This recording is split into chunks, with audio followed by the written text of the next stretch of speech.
She arrived in Eagle's Crossing with nothing but a worn leather satchel and scars that mapped battles fought in distant lands. The townspeople had expected a gentle bride, someone to temper their harsh frontier life with softness. Instead, they got a warrior, her weathered hands as comfortable with a sword as with a sewing needle. Their fear turned to rejection, their whispers to judgment, but as she packed her meager belongings, ready to vanish into the dawn mist, an unexpected ally emerged.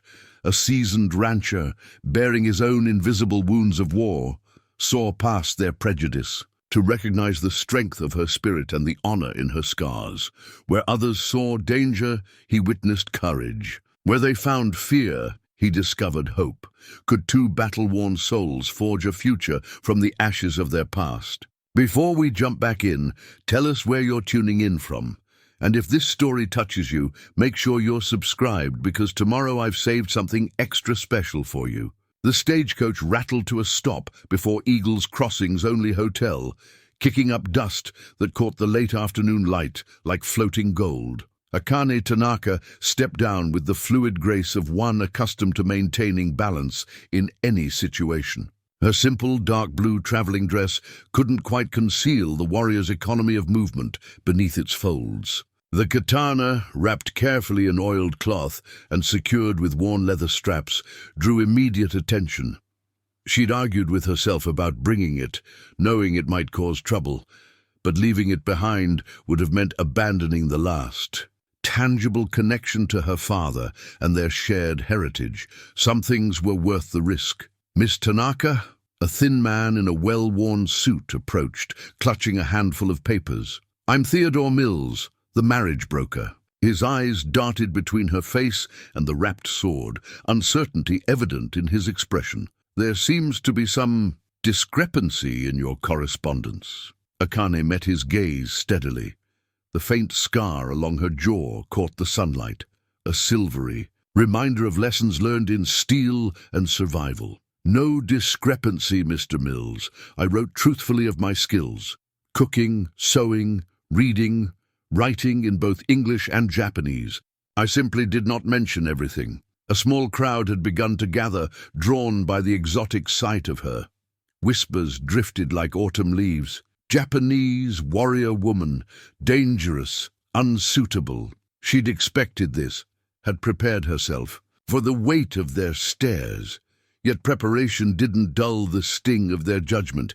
The marriage broker shuffled through his papers, perhaps hoping to find something to salvage the situation. Mr. Davidson was quite specific about wanting a traditional gentle wife, someone to help with the household and provide a calming influence.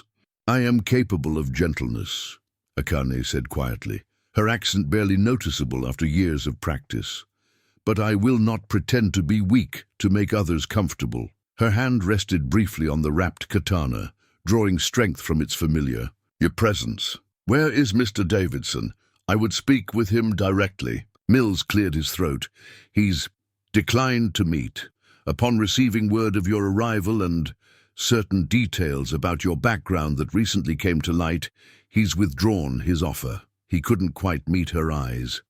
"I can arrange return." Passage on tomorrow's coach. A woman in the crowd whispered too loudly to her companion. "Can you imagine? A savage with a sword, raising children in a Christian home?" The words carried clearly in the heavy silence. Ekan's face remained composed, though something deep within her chest tightened.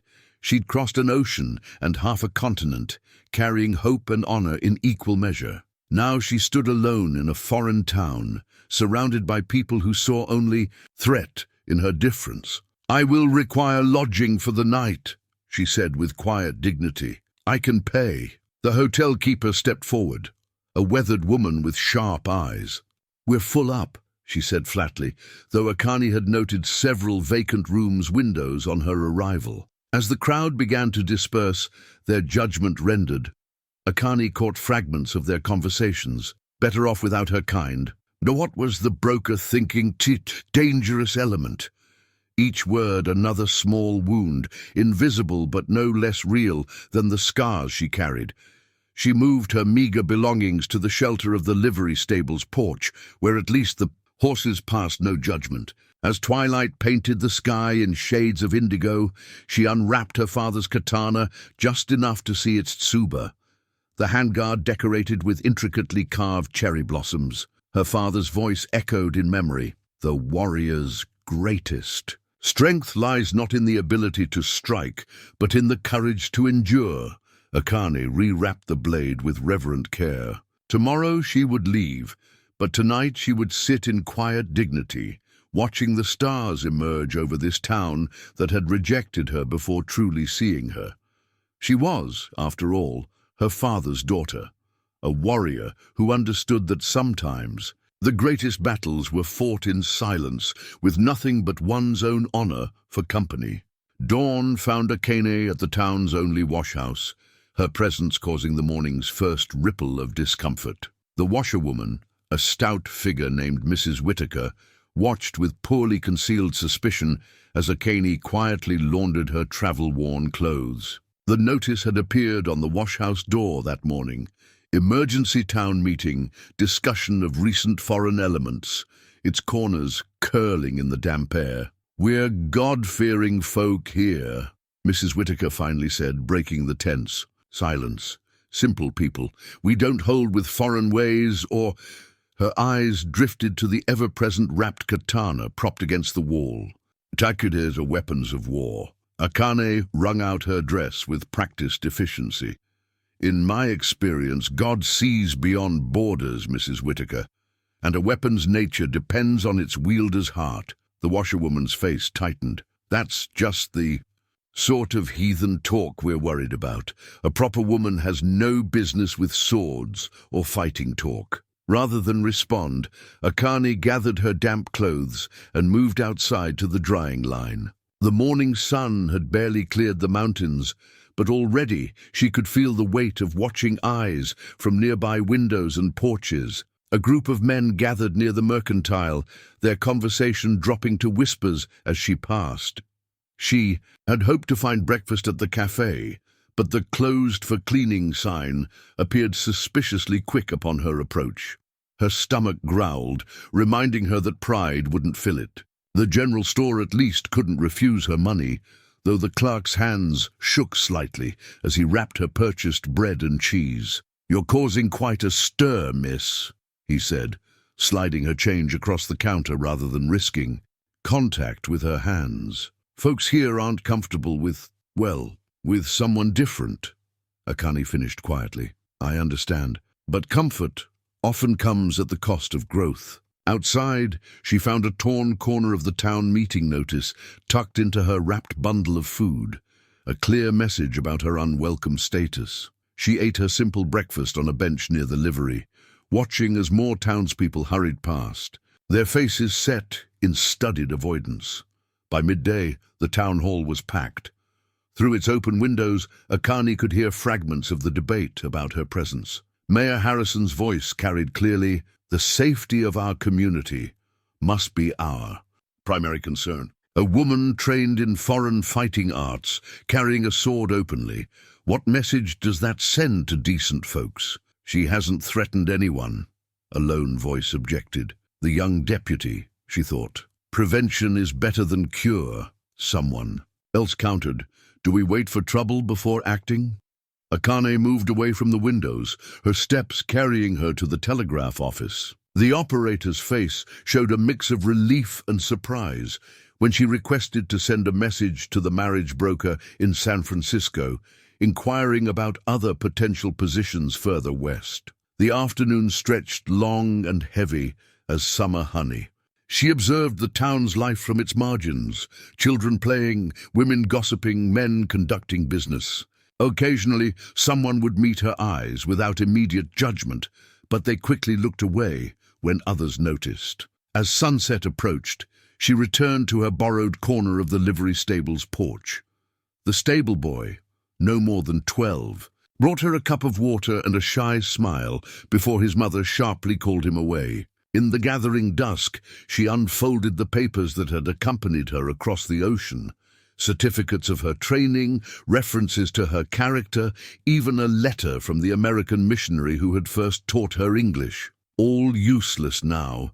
In the face of fear and prejudice, the decision formed slowly, like a pearl around a grain of sand.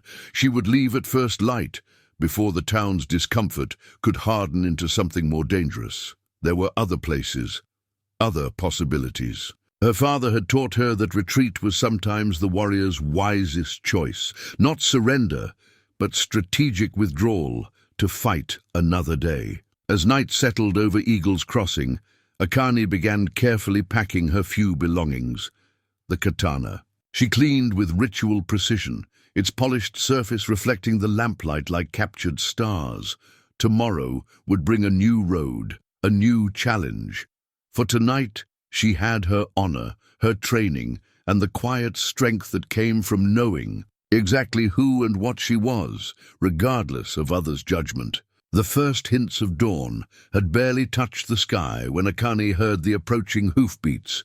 She paused in her preparations, one hand instinctively moving to her katana. The rider emerged from the morning mist like a figure from an old tale. Tall in the saddle, his black duster catching the pre-dawn breeze, he dismounted with the easy grace of a man long accustomed to horses, though Akane noted a slight favor to his left leg. His eyes, weathered at the corners like old leather, took in her travel-ready belongings, and the wrapped sword with quiet assessment, rather than the usual fear or judgment. "Heading out early," he said. It wasn't quite a question. "The road is long," Akane replied carefully, "and daylight is precious." He nodded, reaching into his saddlebag. The document he withdrew was creased and weather-worn, a ranch deed, its elaborate letterhead still visible despite the wear. "Luke McPherson," he said, offering the paper as introduction. "I run the Double Cross Ranch about 10 miles north. Came in early to see about hiring help."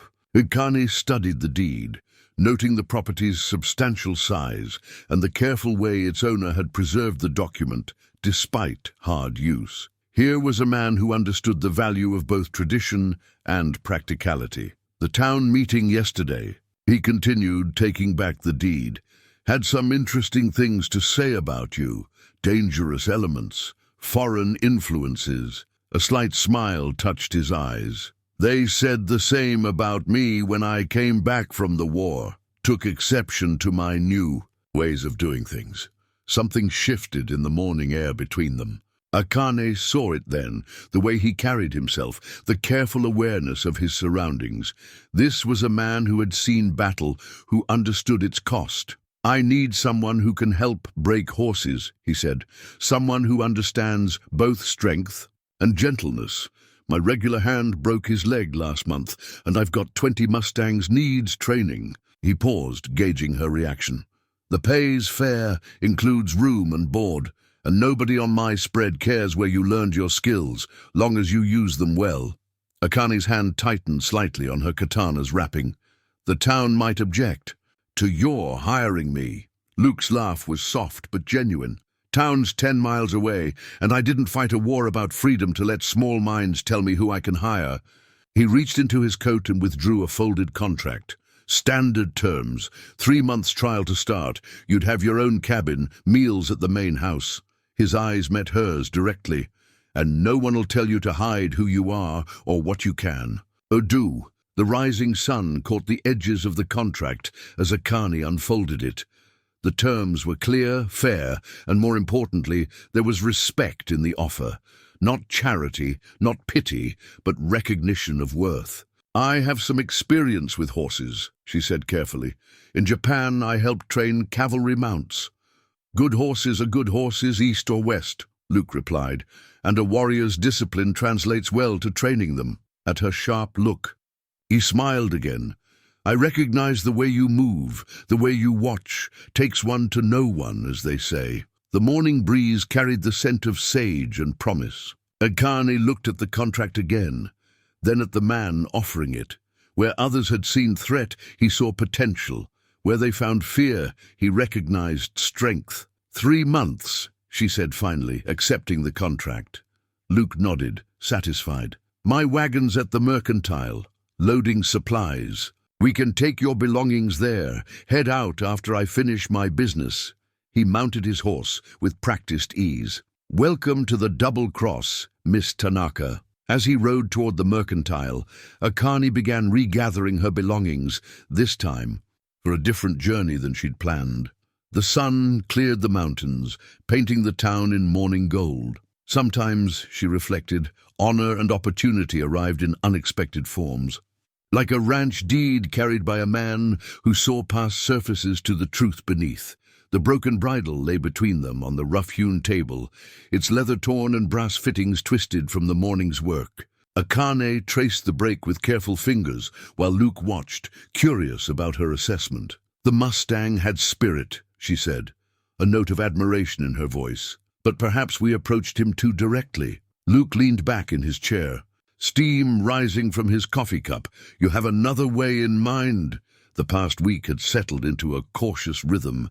Each morning, they worked with the wild horses, Luke's traditional Western methods meeting Akane's Eastern approach. Today's failure with the black stallion had tested both their techniques. In Japan, Akane began, selecting her words carefully, we learned that strength often flows like water, finding the path of least resistance. She lifted the broken bridle.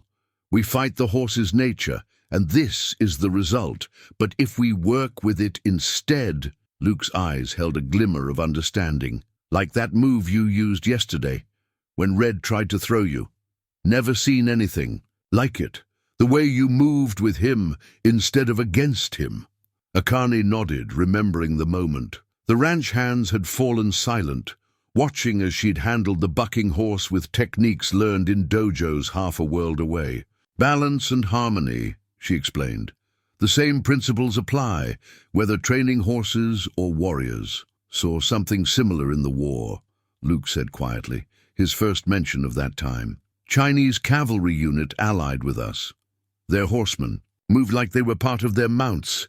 He paused, studying the bridle. Lost a lot of good horses using force alone. The afternoon sun slanted through the stable windows, dust motes dancing in the golden light. Outside, the black stallion paced his corral, proud and unbroken.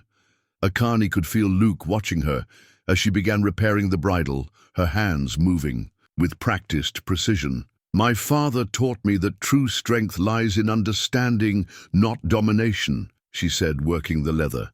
The horse must choose to trust us. Like people, they cannot be forced to give their hearts. A comfortable silence settled between them as she worked. Luke produced a small tin of leather conditioning oil, offering it without comment.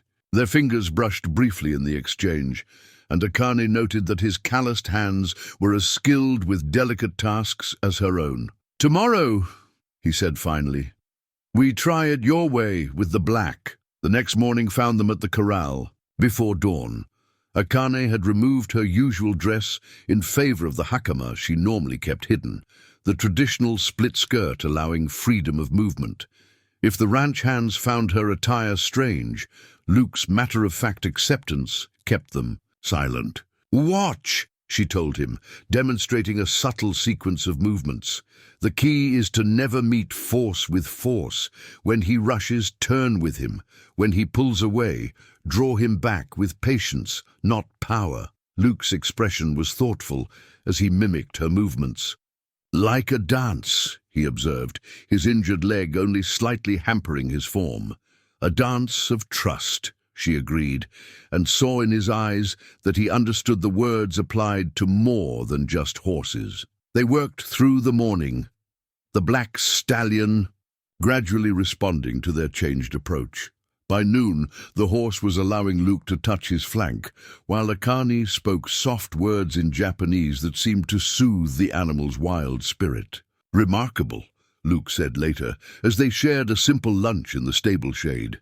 Never thought I'd be learning horse breaking from a samurai, and I never thought I would find understanding so far from home, Akane replied. The repaired bridle hung nearby, a testament to their blended methods. A comfortable quiet settled between them, broken only by the soft sounds of horses and the distant call of a meadowlark.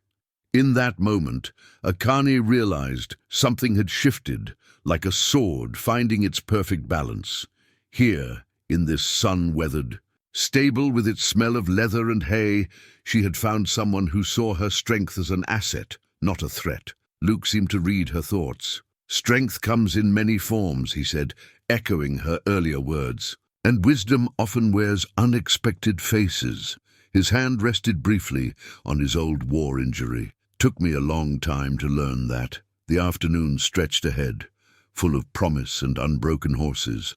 But now they would face it together, each bringing their own knowledge, their own scars, their own hope of healing through understanding. Evening settled over the double-cross ranch like a soft blanket, bringing with it the kind of quiet that invited confidences. Akane sat on the main house's porch, accepting the cup of tea Luke offered. 2 weeks at the ranch had taught her that. This was his way, sharing something of hers to open the door to sharing something of his own. "Found this while cleaning out the old tack room today," he said, placing a small wooden box between them.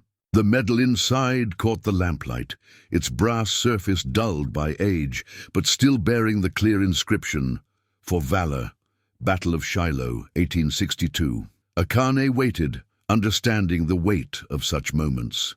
Some stories needed their own time to unfold. "Was just a boy when I joined up," Luke finally said, his voice carrying the distance of old memories. "Thought I knew everything about courage and honor. Shiloh taught me different." His fingers traced the medal's edge. "Lost my best friend there, Jacob. We'd grown up together, enlisted together. He died saving our unit from an ambush." "The bravest acts often go unsung," Akane said softly, thinking of her own lost comrades. Luke nodded. "This medal, they gave it to me for leading the countercharge after Jacob fell. Called it valor." His laugh held no humor. "Truth is, I was just trying to keep more friends from dying." The night crickets filled the silence between them. Akane sipped her tea, watching as Luke struggled with memories she understood too well. "The worst wasn't the fighting," he continued. "It was coming home. Everyone wanted the hero they'd built up in their minds. Nobody wanted the man who woke up sweating from dreams of Shiloh." He looked at her directly. "That's why I bought this place. Out here, a man can build something new without the weight of others' expectations." Akane set down her cup. With deliberate movements, she unwrapped her katana and laid it across her. "Ilap. In Japan, a warrior's sword is considered their soul. This was my father's. He died defending our village from those who would destroy our way of life." Luke's eyes held understanding as she continued. "I was already trained in our warrior arts against tradition, because my father believed strength should not be limited by gender. When he fell, I took up his sword and his duty. The villagers who had questioned his teaching me were suddenly grateful for my skills, but they still feared them," Luke finished, recognizing the echo of his own story. "Fear and gratitude make uncomfortable companions," Akane agreed. "After the fighting, they honored me but kept their distance, as if the very things that had saved them now made me dangerous in times of peace." The medal gleamed dully between them, a bridge across their different wars. "That's why you came to America," Luke said. "It wasn't a question. I thought, perhaps in a new land, I could find a place where what I am could serve a purpose beyond violence, where the skills that marked me as different might build something, instead of only destroying." Luke's hand moved to his injured leg. "Took some shrapnel at Gettysburg. Doctor said I'd never ride again." A slight smile touched his lips. "Proved him wrong, but it taught me something. Sometimes our wounds give us wisdom if we let them." Akane lifted her father's sword, the familiar weight comforting. "In our tradition, a broken blade can be reforged, often stronger at the mended place than it was before. Is that what we're doing here?" Luke asked quietly. "Reforging." Their eyes met in the lamplight, and Akane saw in his face the same recognition that had drawn her to accept his offer that first morning. Here was someone who understood that strength could heal as well as harm, that scars could teach as well as remind. Perhaps she replied, rewrapping the katana with practiced care. We are learning that the warrior's path need not always lead to war. Sometimes it leads to building, to teaching, to understanding. Luke returned the medal to its box, his movements sharing the same reverence she'd shown her sword. Tomorrow we start training the young horses, he said. Seems fitting, teaching them to trust after they've known only freedom or fear. The night deepened around them, stars emerging in the vast Montana sky. Neither felt the need to speak further. Some understandings went deeper than words, forged in the quiet recognition of kindred spirits who had walked similar paths through different wars. The challenge letter arrived with the weekly supply wagon, its crude message scratched. On cheap paper, your foreign devil ain't welcome here. Send her back where she came from or there'll be trouble. We don't cotton to her kind, nor those who harbor them. Luke handed the note to Akani without comment, watching as she read it with the same calm she showed when facing an unbroken horse. They stood in the ranch's main yard, the morning sun casting long shadows across the packed earth. They signed it, "Concerned Citizens," she observed, folding the paper with precise movements. Courage often falters when asked to claim its actions. Likely the Rawlins brothers and their crowd, Luke said, his voice tight with contained anger. Been causing trouble since they lost their ranch last year, looking for someone to blame. The ranch hands nearby pretended not to listen, but their work had slowed noticeably. Over the past 3 weeks, they'd grown to respect Akani's skill. With horses, her quiet strength.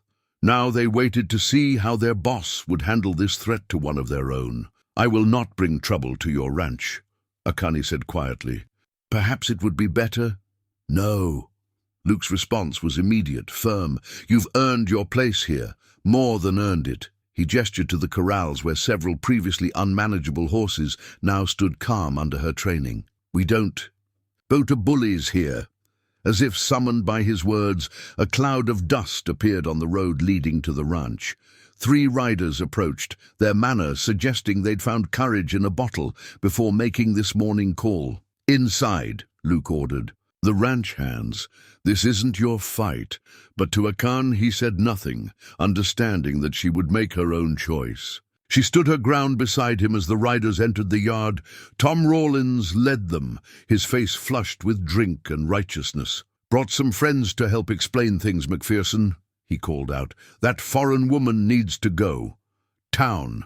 Ain't happy with her kind around. Town's 10 miles away, Luke replied evenly, and this is my ranch. Who I hire is my business. Rawlins spat in the dust, heard she's some kind of heathen warrior, probably planning to slit all our throats in our sleep. He turned his bleary gaze to Akani. Ain't natural. A woman carrying a sword. Akani's hand didn't move toward her katana, though Luke noticed her stance shift slightly, the same subtle readiness she showed before working with a difficult horse. My blade serves honor, she said calmly. It has never been drawn in anger, only necessity. Honor, Rawlins laughed, harshly. What do your kind know about... His words cut off as his horse, startled by a rattlesnake's warning buzz, reared suddenly. Rawlins, slowed by drink and surprise, started to fall. Without hesitation, Akani moved, not toward him, but toward the snake. Her hands flew through the air in practiced motion, her father's sword remaining sheathed as she used the scabbard itself to sweep the rattler safely away from both horse and rider. Luke caught Rawlins before he could hit the ground, setting him none too gently on his feet. The other 2 riders sat frozen, watching as Akani calmly stepped back. The crisis passed without bloodshed. Could have let the snake bite me, Rawlins muttered, his bravado diminished, or let me fall. That would have brought dishonor to this house, Akane replied simply. And to the welcome I have been given here. Luke's voice carried across the yard. You've delivered your message. Now leave, and tell whoever sent you, my ranch, my rules. Miss Tanaka stays. The riders departed, their bluster gone, leaving only dust and the memory of courage meeting cowardice. The ranch hands emerged, their respect for Akani now tinged with something like awe. You could have drawn your sword, Luke said later, as they watched the sun set. Shown them what a warrior really is. Akane shook her head. Sometimes the greatest victory comes from the blade left sheathed. She looked at him with quiet understanding. You knew this when you stopped me from leaving that first day. The challenge letter lay forgotten on Luke's desk, its threats rendered meaningless by the simple act of choosing honor over fear. In the growing dusk, ranch and warrior found their paths more closely aligned than ever, bound by choices made and courage shown in the face of prejudice. The accident happened just before sunset. Young Billy Jenkins, newest of the ranch hands, tried to prove himself by taking on the most spirited mare in the corral. His cry of pain cut through the evening air as the horse threw him hard against the fence. Akane reached him first, her practiced eye assessing the damage. The arm lay at an awkward angle, already swelling. The nearest doctor was a day's ride away in Eagle's Crossing, and after the confrontation with the Rawlins brothers, that option carried its own risks. My quarters, she told Luke, who had arrived at her side. I have what's needed. Her voice held the same quiet authority she used with frightened horses. In her small cabin, Akane opened the cedar box she'd brought from Japan. The familiar scent of herbs and memories filled the air as she laid out her healing supplies. Dried herbs, strips of clean linen, and small packets of powders, each labeled in careful Japanese characters. Grandmother was a healer, she explained to Luke as she worked. She taught me that a warrior must know how to mend as well as break. Her hands moved with practiced efficiency, preparing a poultice from herbs she'd recognized growing wild in the Montana hills. Billy watched with a mix of pain and curiosity as she ground the herbs with a stone mortar and pestle worn smooth by generations of use. The other ranch hands crowded the doorway, their earlier wariness forgotten in concern for their young companion. This will hurt, Akane warned Billy, meeting his eyes directly. But pain with purpose leads to healing. She spoke softly in Japanese as she worked, the ancient words of healing flowing naturally in this moment of need. Luke held Billy steady as Akane set the bone with skilled hands. The boy's cry was muffled against Luke's shoulder, but he didn't pull away. The poultice went on next, its pungent smell filling the small cabin, followed by careful binding with the linen strips. My father suffered many broken bones, Akane said as she worked. In peace as well as war, these medicines helped him return to strength each time. She tied off the bandage with precise movements. The herbs will help with pain and swelling. Tomorrow we begin exercises to ensure the arm heals strong. Old Joe, the most experienced of the ranch hands, stepped forward to examine her work. His weathered face showed grudging approval. Neat as any doctor's work I've seen, he admitted. Where'd you learn to set bones like that? The same place I learned to use a sword, Akane replied, cleaning her implements with methodical care. In the understanding that life is a balance between harm and healing. As the evening deepened, the ranch hands lingered, their usual reticence softening. They shared stories of their own injuries and healings, each tale drawing them closer to this woman who had shown yet another unexpected skill. Akane listened, adding her own experiences when appropriate, the shared language of pain and recovery bridging cultural gaps. Luke observed the subtle shift in dynamics. The foreign warrior they had first feared was becoming something else, a healer, a teacher, a presence that added depth to their small community. Later, after Billy had been settled in the bunkhouse with strict instructions for his care, Luke helped Akane clean and store her healing supplies. You've done more than fix a broken arm tonight, he said quietly. Akane's hands paused over the cedar box. In Japan, there is a practice called kintsugi, the art of repairing broken pottery with gold. The mended pieces become more beautiful. For having been broken, she carefully wrapped a packet of herbs. Perhaps people are not so different. The men will see you differently now, Luke observed. Hard to fear someone who heals. Fear and respect often walk different paths, Akane agreed. Sometimes the strongest bonds are forged in moments of vulnerability. They worked in comfortable Silence, the cedar box gradually receiving its precious contents. Through the open door, they could hear the ranch hands talking in the bunkhouse, their voices carrying a new note of acceptance. Tomorrow, Akane said, I will teach them some simple healing techniques. Knowledge shared builds trust. She closed the box with gentle reverence. And trust, like a broken bone, grows stronger in the healing. The Montana night settled around them, stars emerging in the vast sky. In the small cabin, scented with foreign herbs and ancient wisdom, another barrier had fallen, not with the clash of steel, but with the quiet strength of healing hands. The map, spread across Luke's desk, bore the marks of years of use, creased lines, weathered edges, and countless annotations in faded ink. Tonight, it commanded the attention of both Luke and Akane as they studied its familiar contours in lamplight. Third ranch hit this month, Luke said, marking another X near the Carter spread. Getting closer, more organized than usual rustlers. His finger traced the pattern of raids. They're working their way up the valley.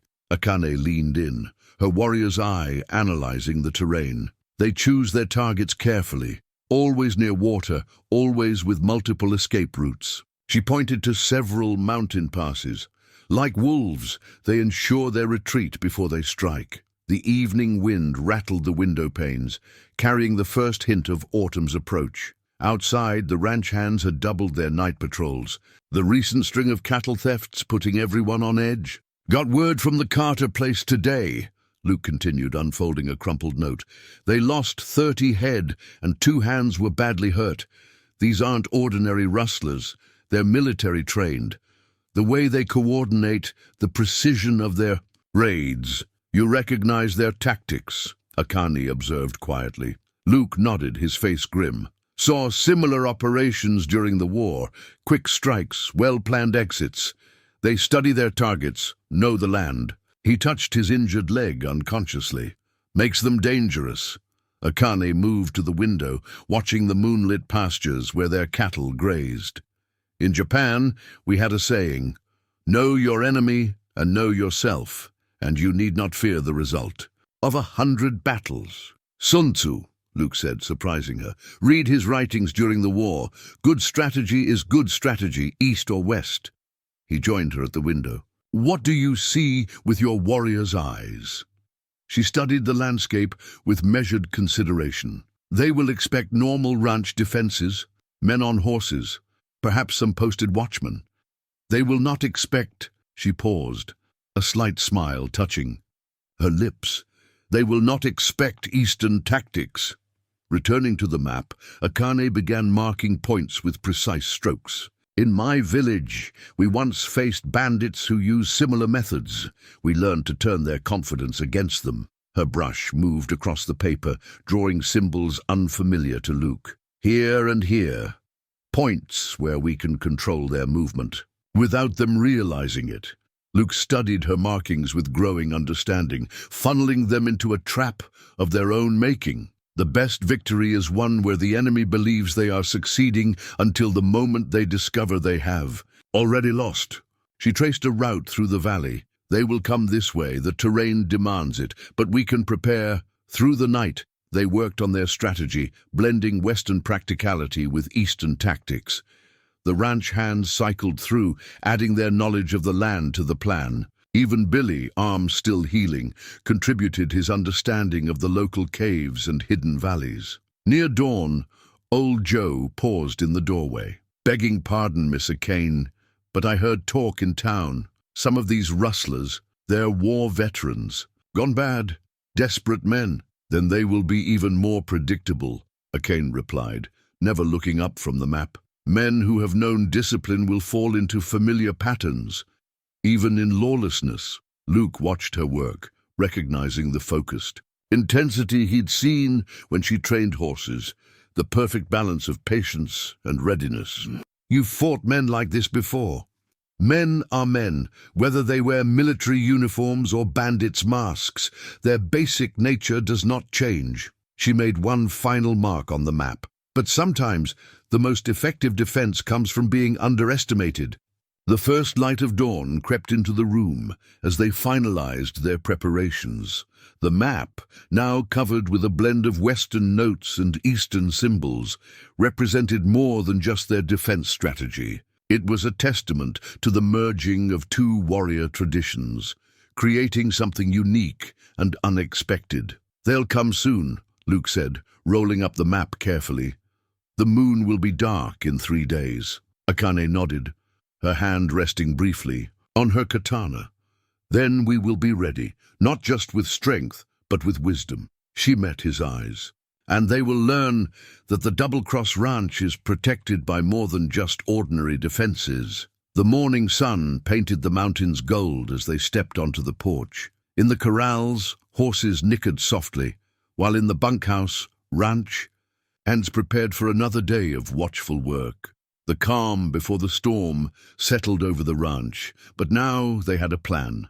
One that bridged continents and traditions, forged in the quiet hours of strategic planning and mutual trust. Moonless night wrapped the valley in darkness as Akane knelt beside the creek bed, her fingers testing the disturbed earth. 12 horses, she whispered to Luke, passed within the hour. Her other hand rested on her katana, more for comfort than necessity.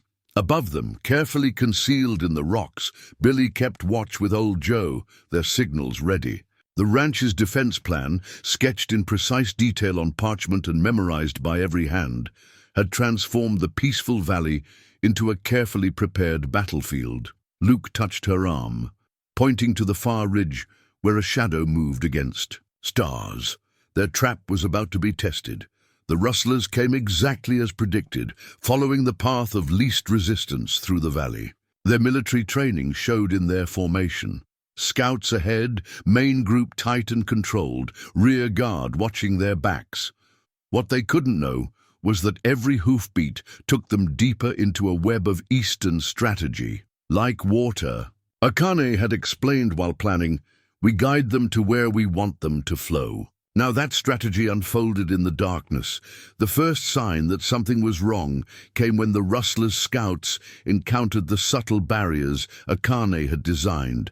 Fallen trees and loose stones, placed to seem natural, but forcing them to adjust their route. Each adjustment drew them further into the prepared ground. Luke's voice carried across the darkness in a perfect owl call. The signal. Ranch hands emerged from hidden positions, not to attack, but to be briefly seen and fade away, drawing the rustlers' attention. The thieves bunched closer together, sensing threat but unable to pinpoint its source. Akane moved like a shadow through the brush, her years of training evident in every silent step. She could read the rustlers' mounting tension in their postures, their increasingly nervous movements. Men who feel trapped, she had told Luke, make mistakes. The leader of the rustlers, a tall man with military bearing, raised his hand to halt the group. They had reached the heart of the trap, a small basin that seemed to offer safety but left them exposed on 3 sides. Luke's voice cut through the darkness. "You're surrounded. Leave the horses you've stolen and ride. Out, this is your only warning." The response came in a volley of gunfire, but Luke and his men had already moved from their positions, following Akane's instruction about never staying still once revealed. The rustlers' shots found only empty air. What followed was unlike anything the valley had seen. Eastern strategy meeting Western action. Ranch hands appeared and disappeared like spirits, their movements choreographed to create confusion. Akane's techniques, learned in night battles across the sea, turned the darkness itself into an ally. The rustlers' leader shouted commands, trying to organize a defense, but each order was countered before it could take effect. Their military training worked against them. They expected traditional tactics, not this blend of East and West that left them fighting shadows. When the moment came, it was decisive. Akane stepped into a shaft of starlight, her katana still sheathed, but her stance unmistakable. The rustlers' horses, already unsettled by the strange battle, shied at her sudden appearance. In that moment, of chaos. Luke and his men moved in from three sides. "Your men are wounded, your position compromised," Akane called out, her voice carrying authority learned in other battles. "Choose wisdom over pride." The leader's response was to draw his pistol, but before he could aim, Akane moved. The sword remained undrawn, but the scabbard itself became a weapon, striking his arm with precise force. The gun fell harmlessly into the grass. Within moments, the fight was over. Several rustlers lay groaning but alive, their wounds testifying to Akane's insistence on avoiding lethal force where possible. Others sat under guard, their expressions showing confusion at how completely their plans had unraveled. Dawn found them leading the captured men toward town, the stolen horses recovered, and the ranch's defenses proven. The battle plans, carefully drawn on parchment, had worked even better than expected. "Your Eastern tactics," Luke said, as they rode. They saved blood on both sides. Akane nodded, watching the sunrise paint the valley gold. "The best victory is the one that preserves life while teaching its lesson." She smiled slightly. "Though perhaps now the valley will have new stories to tell about the warrior woman of Double Cross Ranch." The ranch hands rode tall in their saddles, pride evident in their bearing. They had faced a serious threat and emerged victorious, not through superior force, but through the elegant application of two traditions working as one. The dawn light caught the dew on sage and grass, turning the battlefield back into peaceful grazing land, while in Akane's quarters the battle plans could now be rolled up and stored away, a testament to the power of combined wisdom. Luke sat at his desk in the lamplight, carefully adding details to the drawing before him. His calloused fingers, more accustomed to rope and reins, moved the pencil with surprising gentleness across the paper. The cherry blossoms taking shape were his third attempt, each version getting closer to matching the description Akane had given of the trees that bloomed near her childhood home. The sound of boots on the porch made him look up. Akane stood in the doorway, her expression softening at the sight of his effort. After the victory over the rustlers, something had shifted between them, like snow melting to reveal spring beneath. "You capture their essence," she said, moving closer to study the drawing, "the way the petals fall like snow in the wind." Her finger traced the air above the sketched branches. "In Japan, we see them as a reminder of life's beauty and brevity." "Been thinking about that," Luke said, setting down his pencil. "How some things need to be cherished because they don't last forever." He paused, choosing his words carefully. "And how other things, if we're fortunate, can take root and grow." Akane settled into the chair across from him, her manner thoughtful. "When I first arrived in Eagle's Crossing, I thought my journey had ended in failure.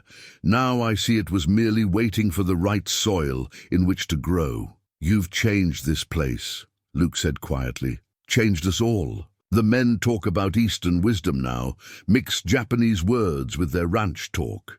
He smiled. "Yesterday I heard old Joe tell Billy to find his inner harmony with that colt he was training." A gentle laugh escaped her, the sound as rare and precious as the flowers he'd tried to capture on paper. "And you, Luke McPherson, what changes do you see in yourself?" He met her eyes across the desk. "I see a man who thought he knew what strength was, learning there are many kinds of courage." His hand moved to the drawing. "A man learning that sometimes the strongest things can also be the most gentle." Akane's gaze dropped to her hands, weathered by work, yet still carrying the grace of her warrior training. "In my culture, speaking of feelings directly is not common. We learn to read the spaces between words, the meaning in small gestures." "Like drawing cherry blossoms for someone?" Luke asked softly. "Like drawing cherry blossoms," she agreed, a faint blush coloring her cheeks. "Or like a rancher learning about Japanese flowers instead of telling a foreign woman she's too different to belong." Luke stood, moving to the window. The Montana night spread vast and clear beyond the glass. "Been thinking about belonging. About how sometimes what seems foreign can become essential. Like rain to dry ground." He turned back to find Akane had risen too, her presence in his office as natural now as his own. "The ranch hands have a betting pool," he said, his voice carrying a hint of amusement, "on when I'll get around to asking you a particular question." "And what question would that be?" Her tone was carefully neutral, but her eyes held warmth. "One that should be asked beneath cherry blossoms, if we had them." He gestured to his drawing. "This poor substitute will have to do." Akane stepped closer, close enough that he could catch the scent of sage that clung to her clothes from the evening ride. "Sometimes," she said softly, "the most beautiful blossoms grow in unexpected places." Their first kiss was gentle as falling petals, carrying the weight of all they'd learned about strength and tenderness. When they parted, Luke rested his forehead against hers. "Stay," he whispered, "not as my hired hand or my warrior advisor. Stay as my partner, my equal." Akane's answer was in her smile, in the way her hands found his, in the perfect rightness of their presence together in the quiet office. The cherry blossom drawing witnessed their embrace, its simple lines capturing a moment when East met West and found not division, but harmony. The Eagle's Crossing Gazette lay fresh on the mercantile counter, its headline bold against the rough paper, "Eastern Warriors' Strategy Saves Valley Ranches."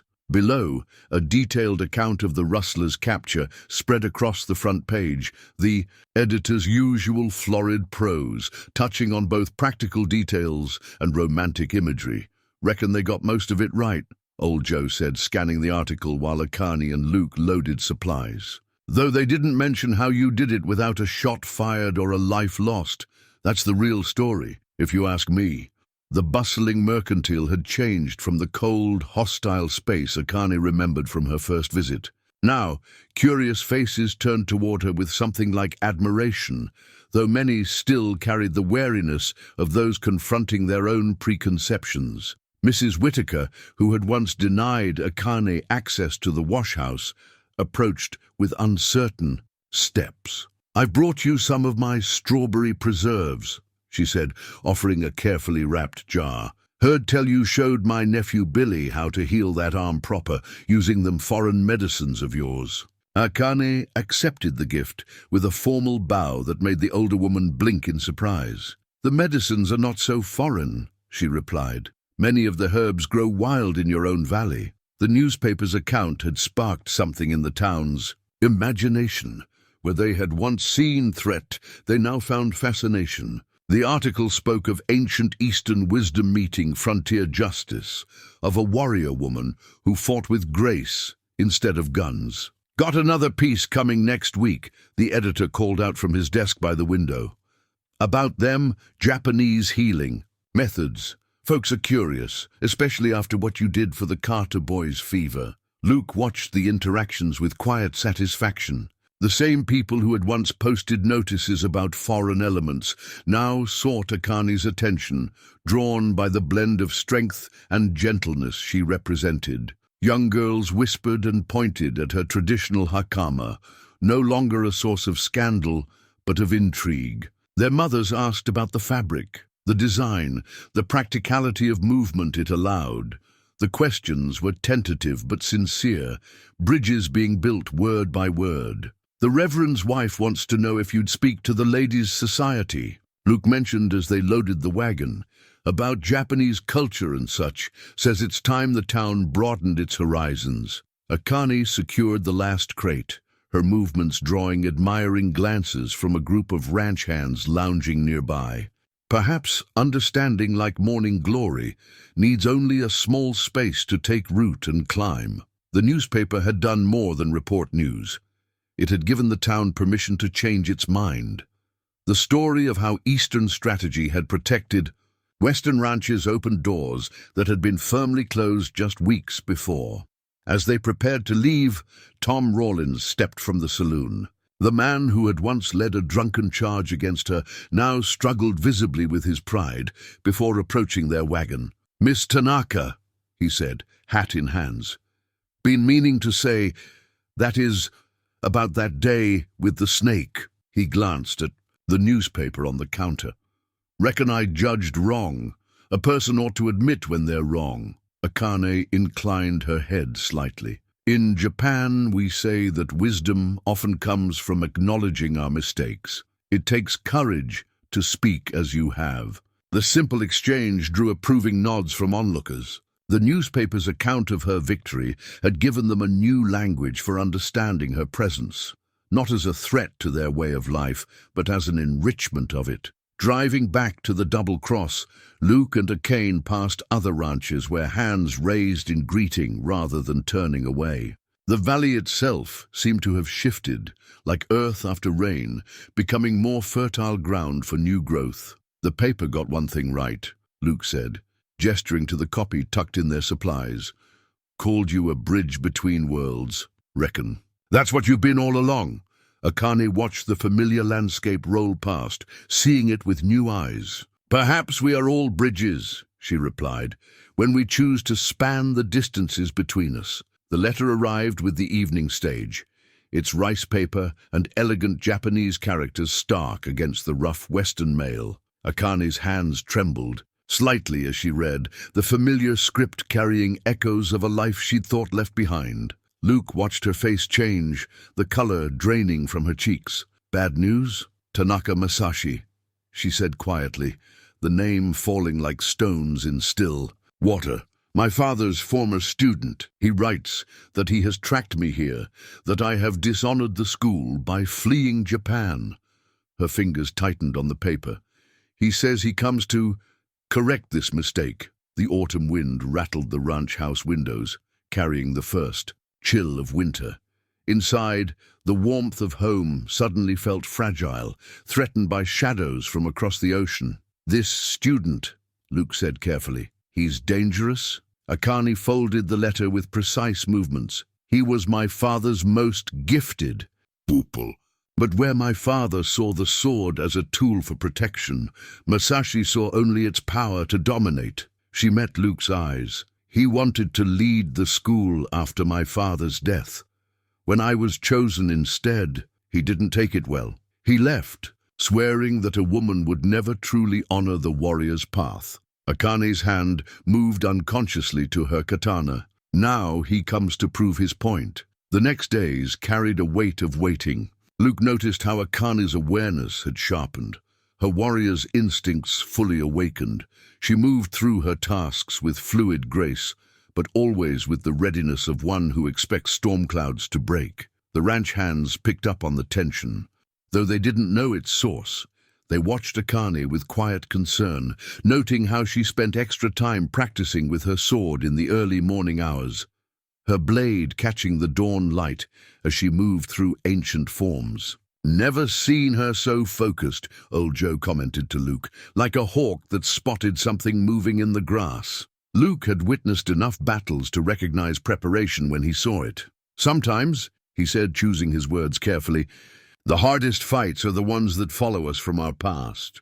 One evening, as sunset painted the mountains in shades of fire, Akane spoke of what troubled her most. In Japan, such challenges have ritual and meaning.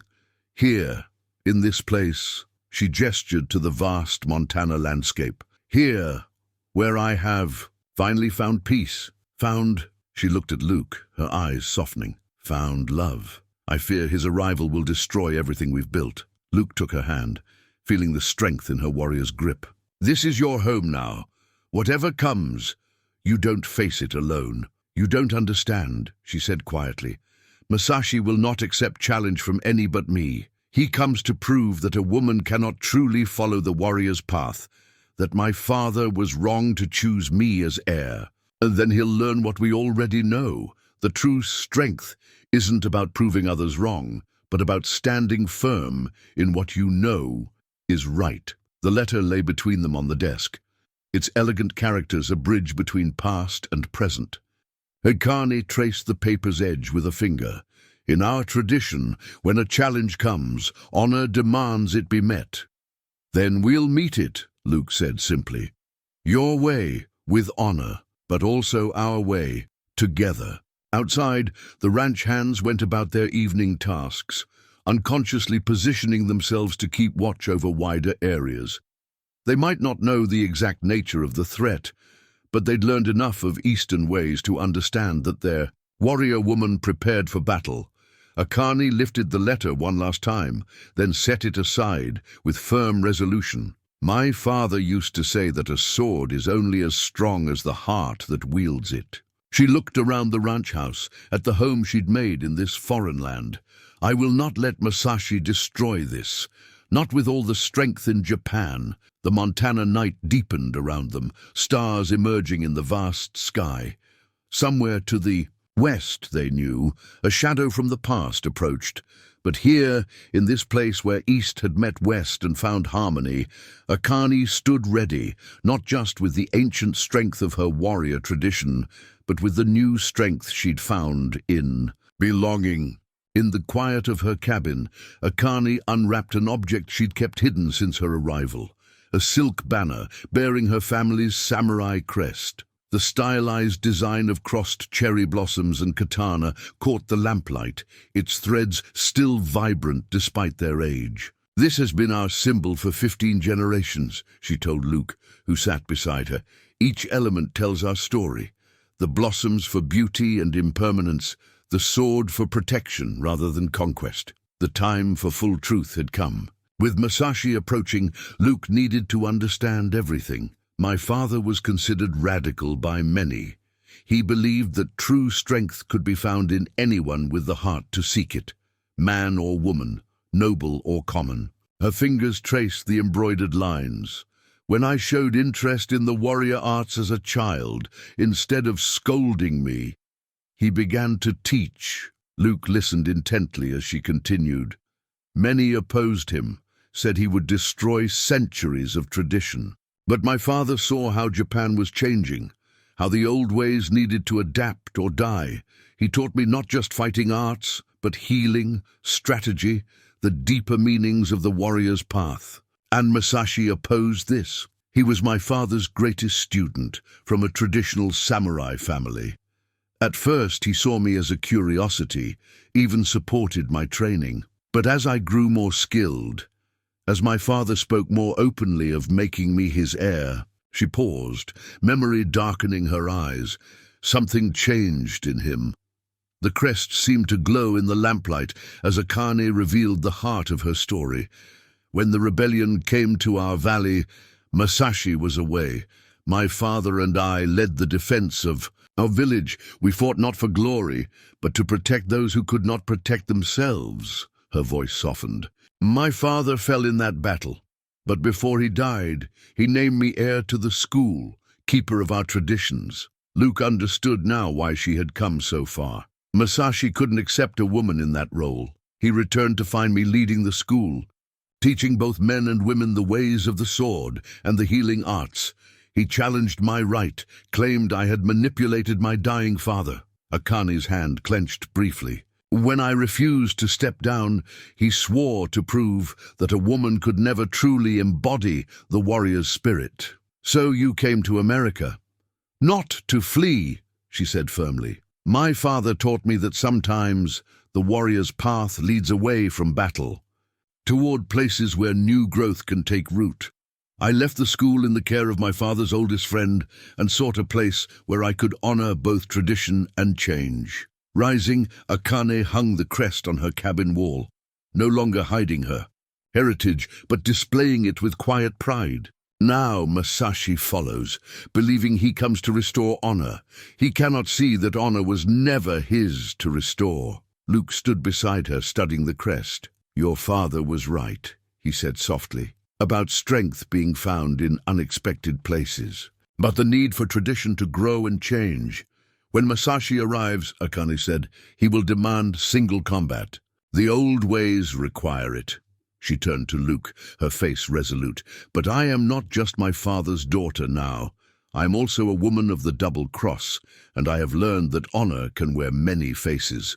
Outside, a cool wind carried the scent of sage and coming snow. Inside, before the ancient crest, East and West stood together, neither diminished by the other's strength. Whatever comes, Luke said, you face it as one of us. Your honor is our honor now. Akane's smile held both sadness and determination. "My father would have liked you," she said softly. "He believed that true warriors recognize each other's hearts, not just their swords." The crest watched over them as they planned, its crossed blossoms and blade bearing witness to a new chapter in an ancient story. Here, in a Montana ranch, house tradition would meet change once more, and honor would find yet another way to bloom. Dawn painted the valley in shades of gold when Masashi arrived.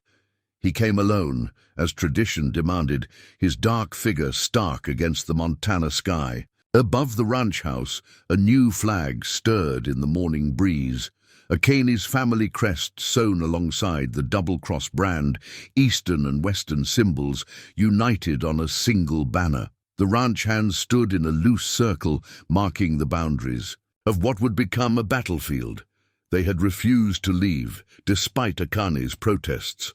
"We're here to witness," old Joe had said firmly, "not to interfere." Masashi's eyes fixed on the banner, his face hardening at this visible proof of what he saw as Akani's betrayal of tradition. He dismounted with fluid grace, his own katana catching the early light.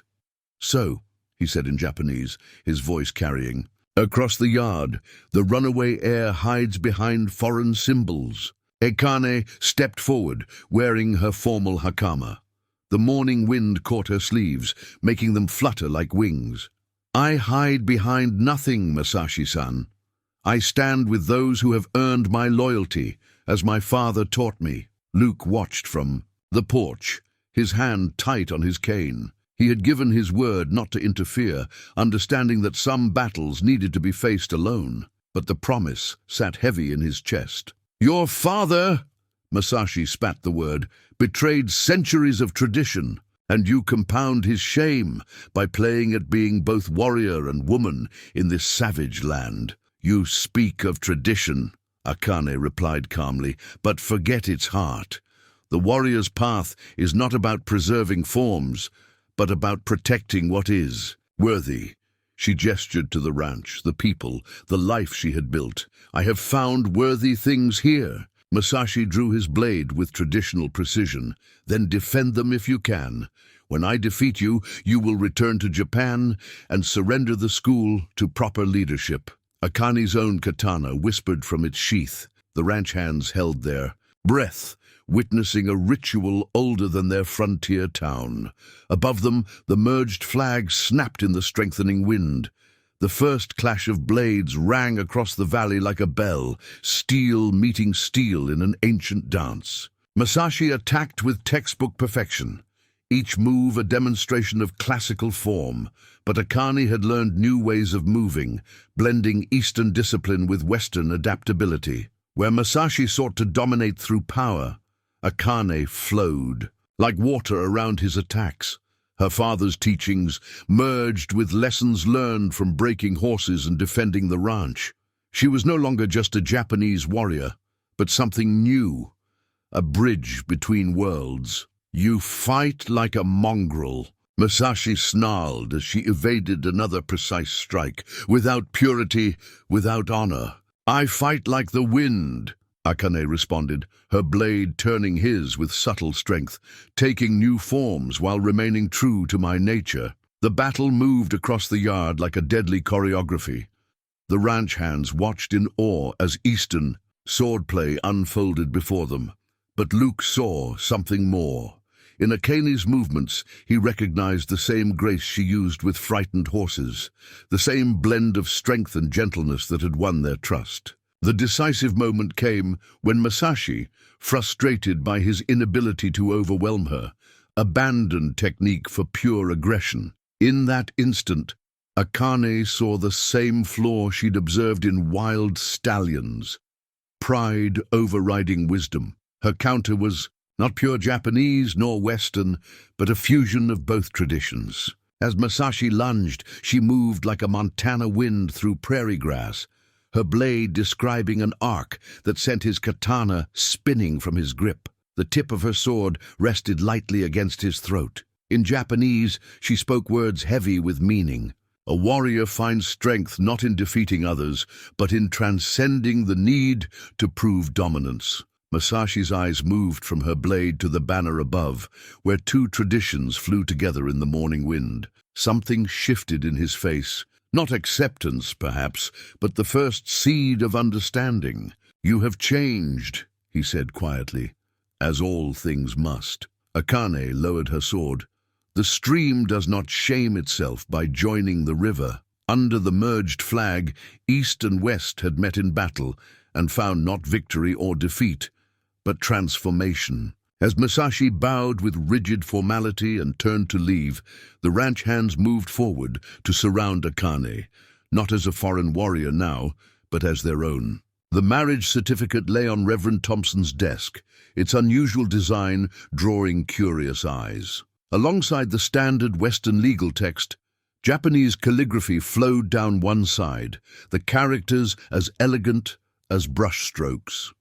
Two spaces waited for signatures, one in English, one in Japanese. "Never signed anything quite like this before," the Reverend mused, adjusting his spectacles. The document represented weeks of careful work with telegraph messages to San Francisco's Japanese community, ensuring every character was correctly rendered.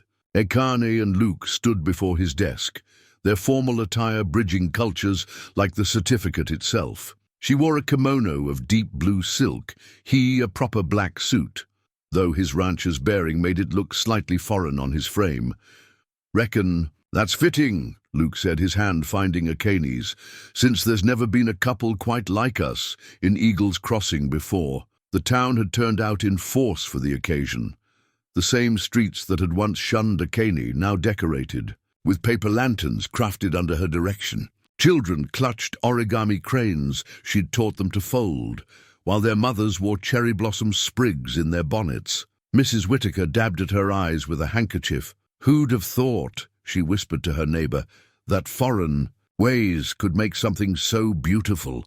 The ranch hands stood proudly in their Sunday best, old Joe holding a silk cushion that bore two rings, one a Western gold band, the other a Japanese family ring that had belonged to Akane's mother.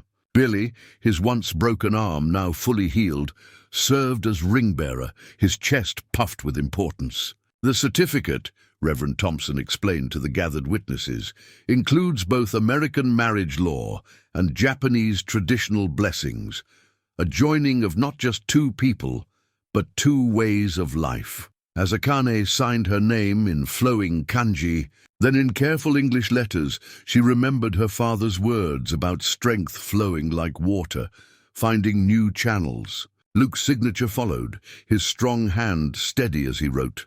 The Reverend's wife had insisted on a proper reception, though its elements reflected the same blending as the certificate. Alongside traditional wedding cake sat delicate wagashi sweets Akane had taught the Ladies' Society to make. Children played with paper balloons, while their fathers discussed the advantages of Eastern horse training techniques. "You've changed this place," Luke murmured as they shared their first dance. "Changed all of us." Akane watched the town's people mixing with easy grace, barriers of fear and suspicion long fallen. "We changed each other," she corrected gently. "Like the certificate, neither fully one thing nor another, but something new and stronger." The celebration continued as sunset painted the sky in colors that belonged to neither East nor West, but to the vast Montana heaven itself. The ranch hands presented their gift, a new sign for the double cross, incorporating the cherry blossom design from Akane's family crest. "Figured the ranch ought to show both its hearts," old Joe explained gruffly, unused to ceremony. Later, as lantern light danced across the happy gathering, the editor of the Eagle's Crossing Gazette approached with notebook in hand. "Quite a story," he said, "this union of cultures. Would you say it represents a new chapter for our territory?" Luke and Akane exchanged glances, remembering all the steps that had led to this moment, from rejection to respect, from fear to understanding. "It represents truth," Akane answered simply, "that differences need not divide us, that tradition gains strength from growth rather than rigidity." The marriage certificate would hang in their ranch house, its dual text, a daily reminder that love, like wisdom, knows no borders. It would become a talking point for visitors, a symbol of how Eagle's Crossing had grown beyond its fears to embrace something new. As the evening deepened into night, the celebration showed no signs of ending. Chinese lanterns and Western oil lamps lit the way forward, while somewhere in the darkness, the merged flag of Double Cross Ranch flew proud, no longer a statement of defiance, but a declaration of possibility. Spring brought new life to the Double Cross Ranch, marked by the rhythmic clang of the branding iron bearing its revised design. The traditional crossed lines now flowed into stylized cherry blossoms, creating a mark as unique as the ranch itself. Each calf branded carried this symbol of blended traditions into the future. Akane watched from the corral fence as Luke demonstrated horsebreaking techniques to a group of young ranch hands from neighboring spreads. His methods now combined Western practicality with Eastern philosophy, creating an approach that was becoming famous throughout the territory. "Feel the horse's spirit," he explained, using words that would have once seemed foreign on his tongue. "Like Miss Akane teaches, strength flows both ways, between rider and mount." The students nodded, their faces showing none of the skepticism that Eastern ideas had once met with. In the months since the wedding, the Double Cross had become known as a place where old wisdom met new ways, creating something valuable to both. Inside the ranch house, Akane's healing room had grown to include herbs from both continents. Local women came to learn her techniques, while she studied their traditional remedies. The wall bore both her family's samurai crest and dried montana, sage, each lending their strength to her practice. "Reckon you've started something here," old Joe said, watching another group arrive for training. "Folk coming from 3 territories now, wanting to learn your ways." Akane smiled, remembering her father's words about tradition being like a river, not meant to stay still, but to flow and find new paths. The Double Cross had become that new path, where Eastern discipline met Western freedom, creating something uniquely valuable. Young Billy, now fully recovered and promoted to assistant trainer, led a spirited Mustang into the training ring. His movements showed the influence of both his teachers. Luke's steady confidence blended with Akane's fluid grace. "Watch how he moves," Luke told his students. "Notice how he doesn't fight the horse's nature but works with it. My wife taught me that strength isn't about domination, it's about partnership." The new ranch brand had become more than just a mark of ownership. It represented a philosophy that was spreading through the territory, teaching that different traditions could strengthen rather than threaten each other. In the evening, as sunset painted the mountains gold, Akane taught a different kind of class. Women from town sat in a circle on the porch, learning the art of Japanese tea ceremony while sharing frontier coffee cake. The conversation flowed easily between discussions of Eastern mindfulness and Western practicality. "Never thought I'd see the day," Mrs. Whitaker mused, carefully practicing the traditional tea movements.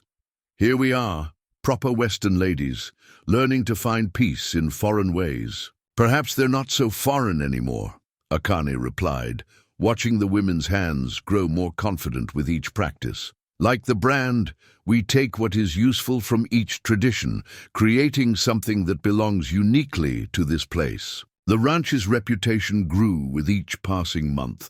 Visitors arrived from as far as San Francisco, seeking to learn not just horse training or healing, but the larger lesson the Double Cross taught, that wisdom knows no borders, that strength can wear many faces. Luke and Akane's methods were documented in journals, their unique approach studied and spread.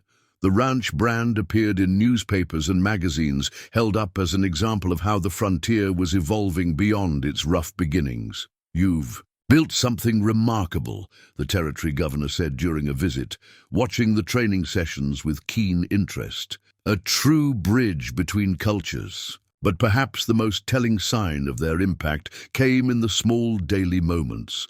Ranch hands practicing meditation before their morning ride, town ladies serving tea with the mindfulness of ancient ceremony, children playing games that mixed Western and Eastern elements with unconscious ease. The new ranch brand marked not just cattle now, but a legacy of integration and growth. Each impression in leather or wood carried the story of how two traditions had met on Montana soil and, instead of clashing, had flowed together like streams joining to form a mighty river. 1 year to the day after Akani first arrived in Eagle's Crossing, a photographer set up his camera in front of the Double Cross ranch house. The family portrait he captured told a story beyond its silver nitrate surface, a tale of transformation written in the faces and postures of those gathered. Akane and Luke stood central in the image, their bearing showing both strength and contentment. She wore a kimono, adapted for ranch life, he a western suit with a katana-shaped tie pin. Around them gathered their chosen family, the ranch hands, no longer mere workers, but students of a unique philosophy.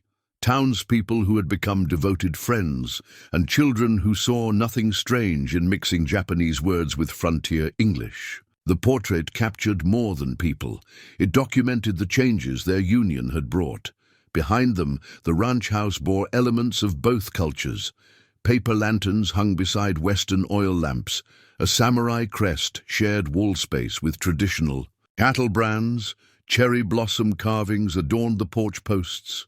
"Quite a difference from last year," Luke said, as they reviewed the finished photograph. "Remember how folks scattered when you first walked down the street?"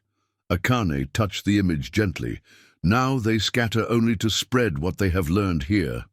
It was true. The Double Cross had become a center of learning, where Eastern wisdom and Western practicality merged to create something new.